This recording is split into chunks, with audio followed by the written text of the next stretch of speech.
Welcome to Your Money Today, a unique look at financial, geopolitical, and other news relevant to you.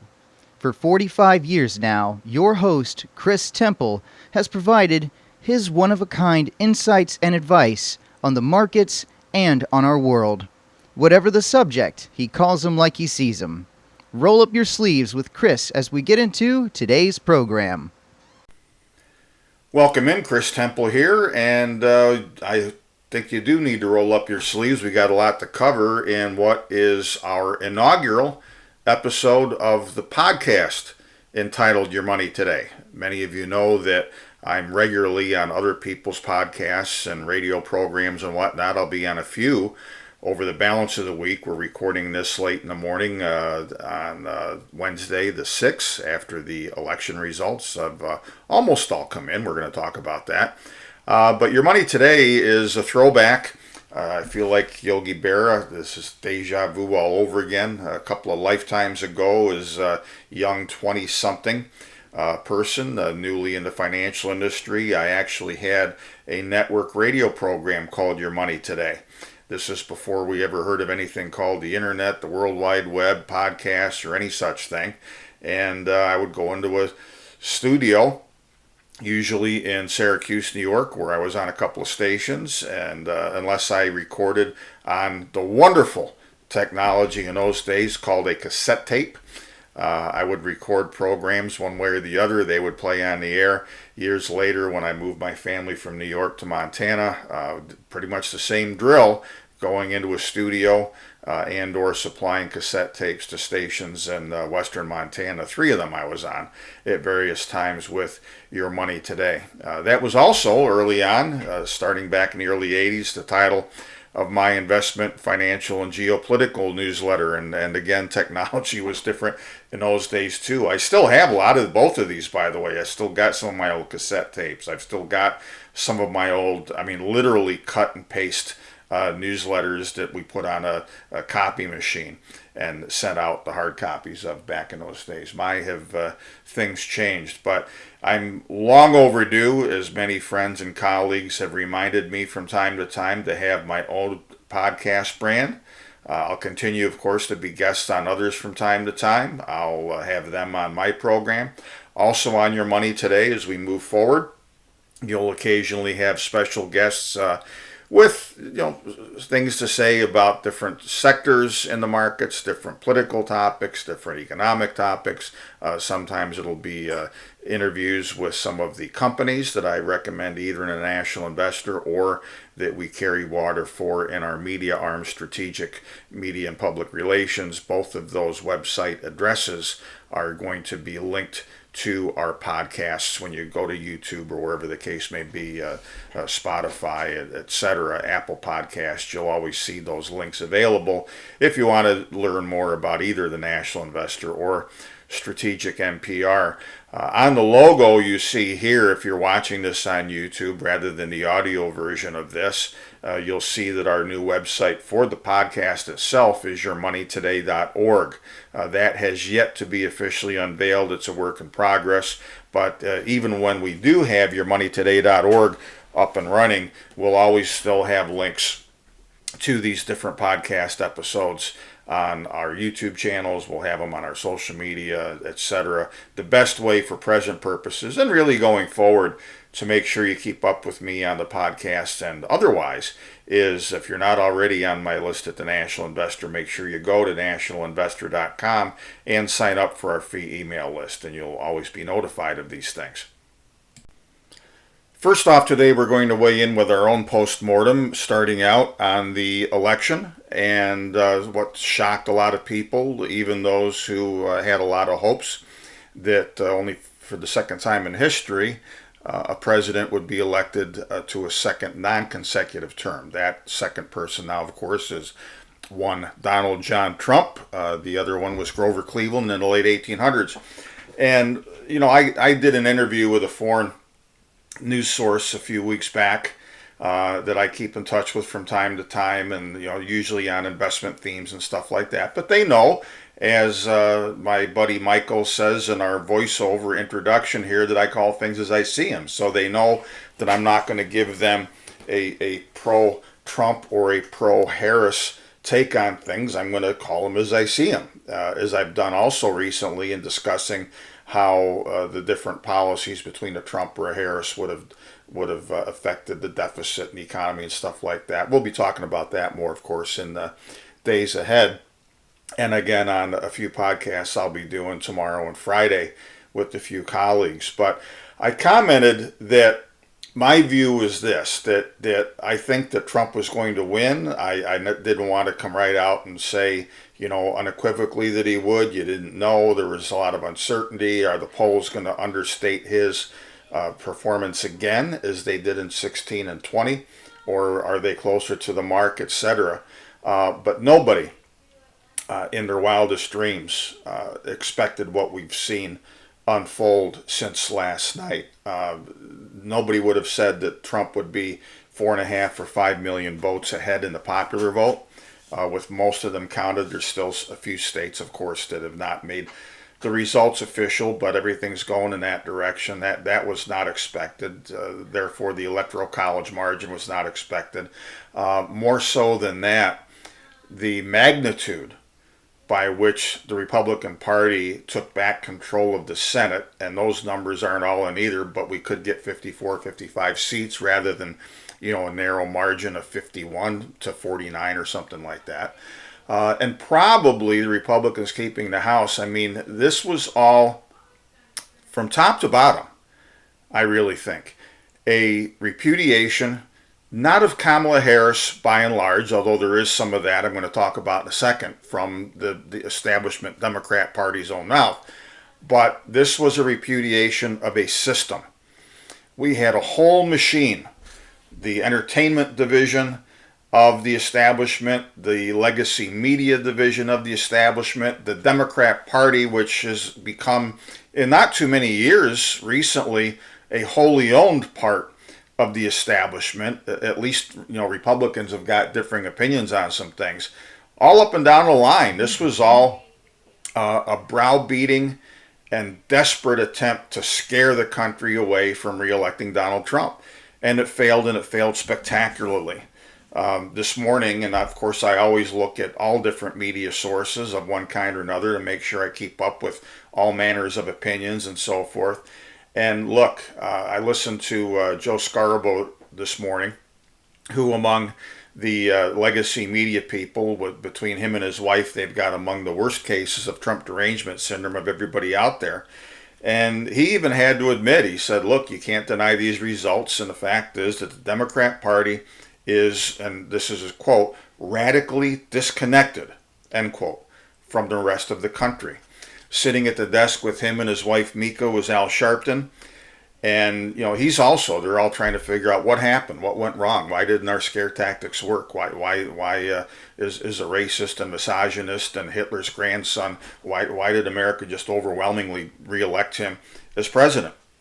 And even Sharpton said, we can't sit around just bedwetting, but we need to deal with the reality. That was what Sharpton said. And he said, as far as any ideas or threats that there's going to be physical violence on the part of the leftists and the usual suspects over this, he even said, and I was glad to hear it, and I think that the magnitude of Trump's victory rules this kind of tactic out, to any great extent at least.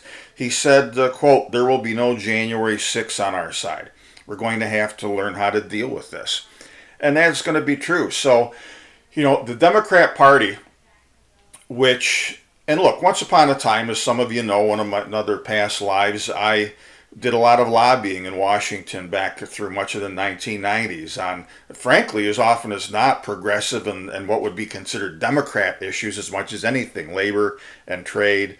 And one of the things I especially still have deep in my heart that I hope that we're going to hear from the likes of Bobby Kennedy and others that are part of Trump's circle now is how do we take the foot off the neck of emerging nations and so forth and quit using things like the IMF and the World Bank as a means to have a modern type of imperialism and occupation of countries economically. I'm going to get to that again in a second too. So all of these things, back in those days, I walked the halls of the different House and Senate office buildings, talked to as many Democrats as I did Republicans, and never did I think we would see such a stark difference between the two parties as we have in the recent past.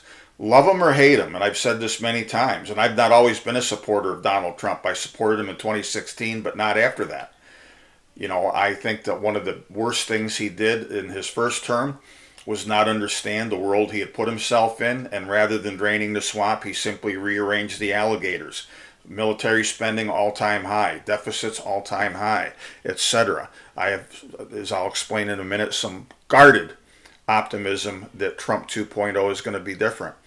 But against him and against what I think is a legitimate redefinition and realignment of the Republican Party that was evidenced in his, you look at the minority votes that Trump got, it was beyond any Republican president any time in our lifetimes, basically, especially among Latinos.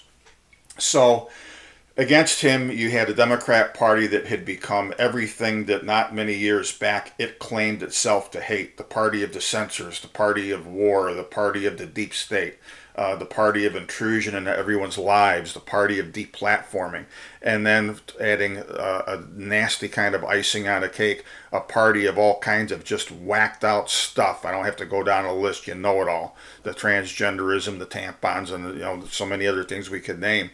And America just said, no, that's not where we are. So anyway, this is something that mercifully, as Kevin O'Leary, of Shark Tank fame, he was one of the commentators last night I was watching, and he said someday, and they're not in a position to do it right now, but someday the Democrats are going to thank Donald Trump for kicking their asses this time, because it is going to cause a long, long overdue enema for a Democrat Party that has become the elitist, the wine and cheese party, and a party of destruction of borders, destruction of morals, and everything else. And so hopefully, for the sake of Democrats, for those of you out there that like the Democrat Party, the Pelosi's, the Schumers, the censors, their days are over. Likewise, over are the days of their fellow travelers on the Republican side. Worst of all, the horrid establishment type Senate Majority Leader Mitch McConnell, who has done this country very few favors, in my opinion, during his career. And so, a lot of Republicans that are in the Senate and House now, especially for the first time, owe their place to Donald Trump's coattails and the fact that well beyond anything anyone would have either hoped or feared, he took a lot of people with him in what was a resounding victory. There have been bigger blowouts in history, Reagan winning 49 states in his reelection attempt against Walter Mondale back in '84, but none of them in relative terms, especially as evenly split as we're told the country is, none of them, I think, is resounding when you add all of the different elements together, is what we've seen here. So we're going to see what we get out of Trump 2.0. There are a lot of things that, frankly, I still have questions about, but we'll see what happens. Among the questions is, to what extent will this second Trump term fulfill really the failed expectations of the first Trump term? And I want to start with a big picture of government, the deep state, and so forth, because, again, this was the American people by a far more comfortable margin than anybody would have expected, and evidenced by the strong performance in the House and the Senate as well for Republicans. This was the American people saying, we're going to throw away all of these threats, all of the lawfare, all of the name calling, and we want a safe country. Is Donald Trump on a level about every promise that he made during the campaign? Of course he's not. Just as Kamala Harris was not on the level about a lot of what came out of her mouth as far as promises are concerned. But now we're going to find out what the substance is. And look, I say that because it's not unlike any other candidate that ever ran for office, crying out loud. They all make promises that sound good, but that it will be impossible for them to keep, or they don't intend to keep, or whatever. So we're going to see what happens. But One of the things I want to say, however, is that I think that part of the promise that Trump implicitly made to the country is to not just be the forgive and forget type. I saw a great meme yesterday or the day before that somebody had on social media, and it was talking about the fact that we've had all of this hysteria, all the name calling and so forth, but democracy is under threat. Our democracy is under siege. Our democracy's gone if we reelect the bad orange man again, etc. And the guy made the point, it was clever, and I think it's very true, that if you had an AI program of some kind and were able to go all throughout social media and everywhere you see democracy under threat, democracy under siege, our democracy is going to be dead, etc., we'll never have democracy again. Take out the word democracy and substitute it for bureaucracy, and you're a lot closer to the truth. Because make no mistake, the reason why a lot of Democrats, and including some Republicans, the top of that list, the odious war criminals, the Cheney family, the reason their hysteria was just so over the top and really did them in. It was so over the top, it was stupid, and a lot of people properly rebelled against it. But they are out there as mouthpieces to protect an American empire and an American administrative state, an American colossus that has been growing incrementally, sometimes faster than others, ever since the end of the Second World War. And that is what these people are scared to death, that Donald Trump might finally be a meaningful threat to in a second term, unlike his first term when he wasn't much of a threat at all. The only thing he did to fight the deep state was send out a bunch of nasty tweets several times a day. But as far as doing anything, he didn't drain the swamp, he rearranged the alligators. So one of the things that gives me some hope, again, is that this time around he started out surrounding himself with a far better group of people than the neocons and Wall Street types and so forth that were too prevalent in his first administration. And in the days and weeks ahead, as he starts to cobble together a cabinet, a government, more substantive policies to replace the campaign promises, etc., we're going to find out just how serious Donald Trump is in leaving as his legacy a major realignment, turning the Republican Party into the party of the people, where it used to be the Democrats that were that way, where it's the Republican Party that stops the imperialism and the empire enforcement the world over, to the cost of untold millions of lives over the years, untold trillions of dollars over the years. That's what people who voted for Donald Trump and Republicans expect. And Donald Trump will not be treated kindly by history if given now this second chance, he fails at that. One of the things that one of the people rather I love to follow is a guy named Kim.com, who's a big presence on social media, very caustic, very anti-imperialist, anti-global government type of guy. And he said, quote, "Dear President Trump, you have the mandate to completely reform America. We need you to deliver on your promises. Please vaporize the deep state. Don't appoint neocon snakes, and punish the criminal Democrats and the lying media for hurting America with their hoaxes and scams." And look, some of you may not like to hear this, and you've already seen the inklings of the deep state and various people being scared that this might be their fate.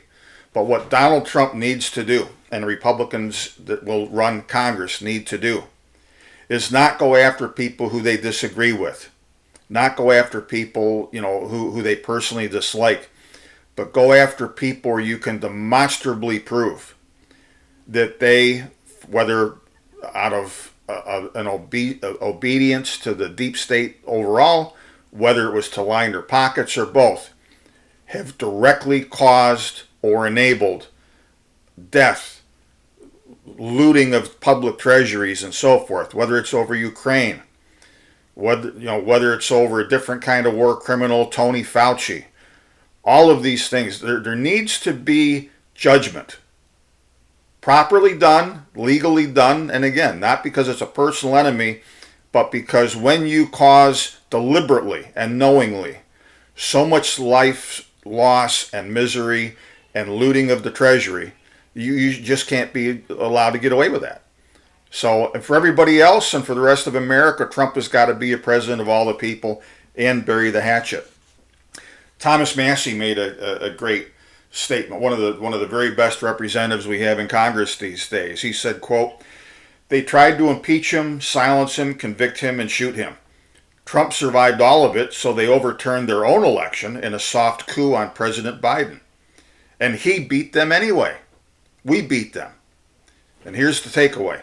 We must not squander this moment in history. The fight has just begun. And I agree the fight has just begun. And I agree that all of us going forward, whether you supported Trump or not in this election, everybody needs to hold his feet to the fire. Because I'll tell you, and those of you who follow me have seen my recent commentaries on the Carter curse. Donald Trump is inheriting a mess of a fiscal situation. As any candidate does, he embellished when it came to just how bad the economy is, and the Democrats would retort, well, look at how high the stock market is and this and that. Look, we have got a almost $36 trillion debt and counting national debt. Donald Trump, when he was in there during Trump 1.0, made things worse. He did not drain the swamp. He didn't keep his promise to put NATO on a scrap heap of history where it belongs. Instead, by the time he was done, he bragged that he presided over the greatest military spending binge, more than anything Reagan did, more than anything Bush did, more than anything anybody did. That's got to stop, and it's got to be reversed. We're going to see how serious he is about this. Will he turn the likes of a Robert Kennedy loose when it comes to foreign policy decision making, who I would have voted for and intended to vote for had he not dropped out of the race? And because I agreed at the time with David Stockman earlier this year, who said of all the different things we can quibble over, bottom line today is, are we going to continue on this earth as a species or not? Robert Kennedy knows that we need to gut the American deep state military industrial complex empire, an intelligence state, make the world a safer place, and save a shitload of money for us and everybody else in the process. Will Trump do that, or is he going to again be co-opted by the military and come up with some excuse about why we still need to spend zillions of dollars on guns and on intelligence and all this kind of thing? That's going to be a big test. The big test when it comes to the budget and things like that, will he turn Elon Musk and some others loose and take a meat cleaver to this bloated administrative and military state that we have? Because I got news for you, folks, and again, I've said this. If you take at face value all of Trump's promises on tariffs, on tax policy and stuff like that, if you think we've had a debt problem up to this point, you're really in for a treat. Because we're going to have higher inflation if he has his way. We're going to have a much higher debt level. Now, the only consolation we would have is that we would have a much broader base in the economy by growth and so forth to mitigate that a little bit. But the only way you're going to really do anything meaningful besides growing the economy, the tax base, the productive sector, and so forth, which Trump, I think, and the Republicans will be much better at than the Democrats would have, is that you've got to take the military out, and I hate to put it this way, you got to take it out and almost shoot it, okay? This has gone on far too long. We've made too many enemies in the world. We've cost too many lives in the world. I want to tell you something, too, about the whole attitude of this. And this is one of many revelations about why J.D. Vance also showed me that Trump 2.0 understands what Trump 1.0 did not. I was critical of Trump for a long time because one of the rules of a good leader is he's always looking for his successor. But for Trump, it's always about him, his ego, and he's got to get the attention. But when he picked Vance, he demonstrated that he realizes that this political realignment, that he's the instigator of, needs to be made whole because it will outlive him. I'm going to tell you something that J.D. Vance said recently, and his stock just keeps going up and up and up in my mind. He said, quote, "We have built a foreign policy of hectoring, moralizing and lecturing countries that don't want anything to do with it. In contrast, the Chinese have a foreign policy of building roads, bridges, and feeding poor people. Think about that, and I hope he ponders that, and I hope President Trump ponders that, and I hope that the likes of Vance and Musk in this regard, who's also savvy on these things, especially Bobby Kennedy, especially Tulsi Gabbard and some others, that they are the ones whose correct views on a lot of these things hold sway. I don't ever want to see these neocon bastards like Mike Pompeo and Bolton and some of these other ones around Trump again. It irks me recently even that Pompeo has made a couple of appearances with Trump. Get that bastard out of here. Don't have anything to do with people like that, because they are the ones that got the world into a big part of the mess that we're in right now. Finally, for today's purposes anyway, I want to take a quick lap around the market's initial reaction to all of this. I said yesterday and then again this morning that whatever you see coming out of the gate, depending on the people's first reactions, it's going to be like a Fed meeting on steroids. Every time the Federal Reserve has one of their rate-setting meetings, and by the way, we're going to have one tomorrow afternoon for the latest FOMC meeting. The markets change direction 2, 3, 4 times in the first hours and day or two after that, until they figure out what they really should be doing. And I'm sure that the immediate reaction on the part of the markets is going to be the same. So far we've seen early on a major rally in the stock market. I said a few weeks ago in a newsletter that if we saw a Republican sweep, you would see precious metals, who've had a great year, get hammered, at least for a while, because the fear part of things will be gone. And everybody who has traded in the precious metals and followed those rallies, for instance, is going to be all over the cryptocurrencies. They're going to be all over the stock market. They're going to be all over financial stocks and things like that, which is what we've seen early on this morning. The other thing that isn't supposed to go along with that is that we saw a huge surge in long-term interest rates since the election outcome became apparent as well. The 10-year Treasury note, which bottomed at about 3.6% when the Fed cut interest rates on the short end, 0.5%, we're tickling 4.5% today. So the Fed cuts 50 basis points on the short end, and we're up 90 basis points or thereabouts on the long end. And as I said in the newsletter that I just sent out late last night, after I edited some of it while I'm watching the election returns, typically you don't see rising stocks and rising long-term yields coexist for very long. At some point, when the dust settles and the initial knee-jerk euphoria is past, investors are going to have to figure out, well, it's going to be one or the other that are going to endure, but not both of them for any great length of time. So a lot of that expectation is going to start, creeping into things when people start to learn about, okay, what exactly is Trump's brand of mercantilism going to be all about? That's the word you've already heard from me for a while. I was trying to reintroduce that word during Trump's first term, mercantilism, because frankly, it wasn't since about the time of Grover Cleveland that the U.S. had as its core economic philosophy that brand of economic thought being mercantilism. Far from free trade, far from globalization. I think a lot of that and some of the promises that Trump made on the campaign trail and some of the policies he said he was going to enact, I'm not holding my breath to see him. I think we're going to have to see something more thoughtful, more nuanced, etc. As could be expected, the biggest losers this morning were some of the green type stocks. Solar stocks were down 15-20% so far out of the gates. Lithium stocks were down less. Tesla, of course, the EV maker, among other things, was up a lot, of course, in sympathy with Musk's now even more enhanced political stature that he's going to have. So we'll see. I don't think that the drop in precious metals is going to endure for a long time, although we've probably had our fun for this year. I think when we get into early 2025 and the reality sets in, as I said recently in my talking about the Carter curse and about how these debt issues are only getting worse, there's going to be a reality check, and we're going to see just how serious Trump and the company are in doing something significant that will rein in the debt. We had a promise in his acceptance speech in the middle of the night, early this morning, I guess, that we're going to reduce debt, we're going to pay down debt and stuff like that. Okay, tell me another one. That ain't going to happen. The one thing I do hold out some hope for, though, is interesting, but at the same time, this story I'm going to close with kind of gives you an idea of just what Trump is up against.